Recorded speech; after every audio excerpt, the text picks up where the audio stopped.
Now, in regards to schedule triggered flows, you could only debug on one record at a time.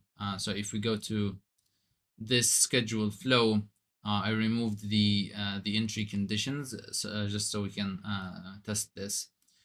If I click debug, I get to choose one record. So schedule triggered flows, the way they work is that they're gonna get all of the records in the object selected that meet the conditions and just go through the first one, apply the logic, go through the second one and apply the logic, and then it will bulkify all of this. But if you debug, it's gonna work on the selected record only. So we're gonna select that and then we debug on that record. So it's a good practice to select different records to make sure that it's working for all of them. Now, the second thing is the rollback. And we do have the option to roll back when we debug scheduled triggered flows, unlike screen flows. So we do have the option to roll back in here so that it doesn't actually commit to the database.